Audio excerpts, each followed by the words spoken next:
எனக்கு இப்படி ஒரு ஐபிஎஸ் ஆபீசர் மீது இந்தியாவில் எந்த மாநிலத்திலும் சரி இவ்வளவு கடுமையான கண்டனங்களை நீதிமன்றம் பிறப்பித்திருப்பதை நான் சமீப கால வரலாற்றில் முதல் முறையாக பார்க்கிறேன்.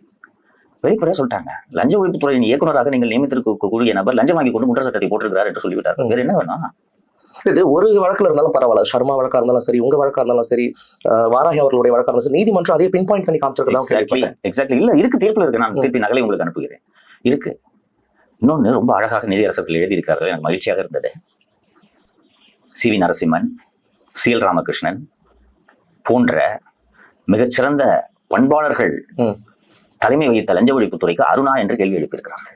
இதுல இந்த நேரத்தில் ஒன்று சொல்லணும், சிபிஐன்றது பெரிய ஆர்கனைசேஷன் அப்படின்றது உங்களுக்கு தெரியும். அந்த சிபிஐயோட மேனுவல் எழுதினதே சி.வி. நரசிம்மன். பலருக்கு இது தெரியாது. வி.ஆர். கிருஷ்ணய்யர் என்ற ஒரு நீதிபதி இருக்கிறார், உச்சநீதிமன்ற நீதிபதியாக இருந்து ஓய்வு பெற்றார். கேள்விப்பட்டிருப்பீர்கள். அவருடைய சகோதரர் வி.ஆர். லட்சுமி நாராயணன் என்று ஒருவர் இருந்தார். அவர் ஐபிஎஸ் அதிகாரி, அவர் லஞ்ச ஒழிப்புத்துறையின் இயக்குநராக இருந்தார். அவர் சிபிஐ இயக்குநராகவும் இருந்தார் என்பது கூடுதல் செய்தி. அந்த துறைக்கு இன்னொன்னு, அரசாங்கத்தோட பணத்தை ₹1 யாரை திருட விட மாட்டேன்னு சொன்னார் திரு விஜய் அவர்கள். அப்படி திருடாம தடுக்கிறது விஜய் தடுப்பாரா? தடுக்க முடியுமா? யார் பண்ணணும்? இவர்தான் பண்ணணும். இப்ப லஞ்ச ஒழிப்புத்துறை பண்ணணும். அந்த துறைக்கு ஒருவரை நியமிக்கும் போது கவனம் வேண்டாமா?